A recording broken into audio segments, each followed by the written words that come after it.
Hello, friends. Adam Thompson with Focal Point here, coming to you as always from Focal Point of Minnesota's world headquarters in lovely Plymouth, Minnesota. Hope you are all having a fantastic day. This is the second installment of what will ultimately be about a six-part video series, this Eat That Frog personal success series. Today we're going to talk about the idea of zero-based thinking. As you know, the last video introduced the eat that frog concept, the idea of getting that biggest, ugliest, worst thing off your plate and out of your way right away to start your day in order to really jumpstart things. And today we'll talk about zero-based thinking. Before we do that, as always, a bit about me. I'm a certified business coach for Focal Point. What that means is I work with my clients on how they can get better, on how they can achieve their version of success. And we do that by focusing on overcoming the key constraints in their lives, in their businesses, in their professions, in their careers, and also focusing on their areas of excellence and how we can maximize those areas. My role as a coach is to ask questions, to work with clients, to kind of dive deep into the things that are getting in their way and how we might work to eliminate those things, going to action items, figuring out what needs to be done, what action can the client take to move things forward. And then from there, my role is measurability and accountability. I am the little birdie on their shoulder, pointing them in the right direction, reminding them on where they should focus their time and energy in order to most quickly get past their issues and reach their goals. When we look at our businesses and our lives, when we ask questions to ourselves, those questions really don't change, but the answers do. The questions are common. What are my goals? What do I want to accomplish? What am I trying to get done? What do I do best? What makes me happy? What should I be focusing on right now? How do I get to where I want to go? What is holding me back right now? And what are the things that I can do to get past those things? Those questions really stay the same, but our answers change. In times of rapid change, in times of turbulence in our lives, the answers are changing. The answers to those questions are changing at the same rate of change as the world around us. If you look back at what you were doing 1 year ago, at when you answered those questions 1 year ago, at your goals, at your problems, the answers you had a year ago were different than they are now. The answers you have from 6 months ago, your answers have changed. If you look back 3 months ago, even 3 weeks ago, your answers to those questions have changed, and they will continue to change as you move forward and as time marches on.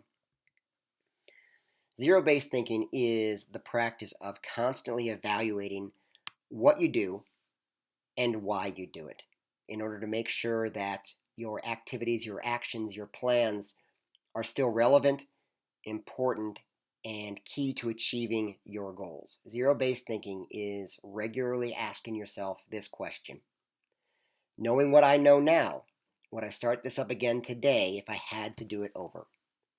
Knowing what I know now, would I start this up again today if I had to do it over?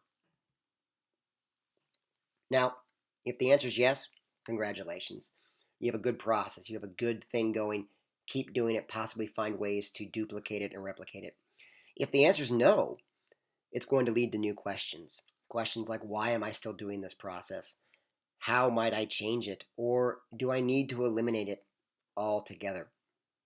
It's the idea of looking in the mirror, taking an honest look in the mirror, asking yourself the question, and answering those questions honestly. And then when that no does come up, the next questions are hopefully leading to action steps you can take to either improve or update or eliminate whatever you might be doing at the time that is no longer relevant. What percentage of your decisions in a business standpoint, in a business situation, do you think will turn out to be wrong in the fullness of time? How often will you be wrong in the decisions you make as time reveals itself over the course of time? The answer is that fully 70% of business or management decisions will turn out to be wrong in the fullness of time. Now, how can this be possible? How Can anyone be successful? How can there be any successful businesses out there if 70% of the decisions that are made turn out to be wrong? Well, it's because that at the time a decision was made, chances are it was made with good information, with research, with good thought behind it, with good process behind it. And it was a good decision based on the information that was available at that time. But now, in current days, moving forward, that information and the situation have changed. And what was once a good decision is no longer a good decision and must be now changed or even abandoned. There's nothing out there. There's no process. There's no decision that can be made that will continually be a good decision in perpetuity till the end of time. This is why businesses do change. This is why things do evolve. It's because situations, environments, the times change, and situations, environments, and actions need to change with them. So when do you need to apply this idea of zero-based thinking? Really, anytime you're experiencing stress is when this idea should be applied. When you experience or have ongoing stress in any part of your life, it most likely means that you're in a situation that, knowing what you know now, you probably wouldn't get into it again if given the choice. So how do you avoid the stress altogether? You do it by continually practicing this concept of zero-based thinking, by continually asking yourself, knowing what I know now, would I do this all over again if I had the choice? When the answer is no, you go to those next questions. Why do I keep doing it? How might I change it? Do I need to eliminate it altogether? And again, if the answer is yes, congratulations, you've got a good thing going. Find out how to duplicate it, replicate it, and maximize that good process, that good activity. Practice this art of ZBT continually. Use it, ask those questions before things get outdated, before systems become obsolete, before that stress kicks in. Look in the mirror, be honest, ask the question, answer honestly, and make those changes before they become necessities. It's the concept, it's the practice, it's the idea of always staying ahead of yourself, ahead of your competition, and ahead of the inevitable change that will come. As always, we go to those key takeaways. How do you get the benefit out of what we talked about? It's by committing to action. That concept of applied knowledge versus just knowledge. Why does action matter? Why does committing to action matter? Two reasons. First of all, by taking action on the knowledge you've just obtained, it will lock it into your brain. It maximizes that retention at which you can retain the knowledge you've just learned. And secondly, committing to action gets you moving toward a goal, gets you moving toward an outcome that you desire. Any goal that's going to be achieved is going to be achieved by taking action. The sooner you take that action, the sooner you take that first step toward that goal, the more quickly you can work toward that goal. So what was your key takeaway? Perhaps it is that you need to start applying this idea of zero-based thinking, or maybe you're already using it in part, and the next step is to ask those next questions, actually take action and figure out what you need to change when the answer is no.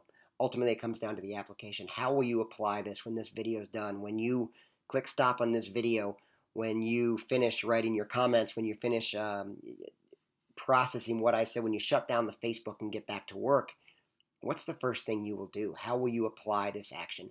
That is key to all of this.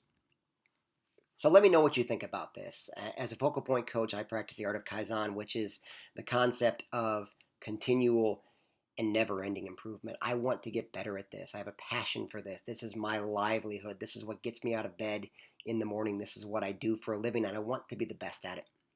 If you have comments, if you have feedback, good, bad, indifferent, I want to hear them. Leave comments below. Plug in the hearts, plug in the thumbs up, whatever you want to do. Facebook me, hit me on LinkedIn, tweet me, email me. You can even go ahead and old-fashioned pick up the phone or send me a text and tell me what you think. I do want to hear from you. As I've mentioned before, this is part of a longer form workshop that I do called Eat That Frog, which is all about personal productivity and personal success. It's a half-day workshop, and it is executed in small group form with a combination of information like this, videos, brainstorms, whiteboarding sessions, group work, group discussion, individual work, workbook concepts and work, ultimately leading to what will result in about a 30-page written strategic plan for your own personal success. If that interests you, if that idea of sitting down and working through this interests you, send me a message. Comment below and tell me that you want to do something like this, and we'll put something together this summer. In the meantime, if what I'm saying resonates with you, or if the idea of building on your own success, on finding that next level of success for you, on achieving your goals, on getting better at what you do, if that interests you, if that resonates with you, I want to talk to you. It's what I do every day. This is how I help my clients. This is how I work with my clients. And if you're interested in learning more and talking about what we've been through in this video, or just talking about the concept of where you think you can improve, I want to have that conversation. Any number of ways to reach out to me. I do want to hear from you. Thank you so much for listening. I hope you enjoyed this time. I certainly did. I look forward to the next one, and I will talk to you soon.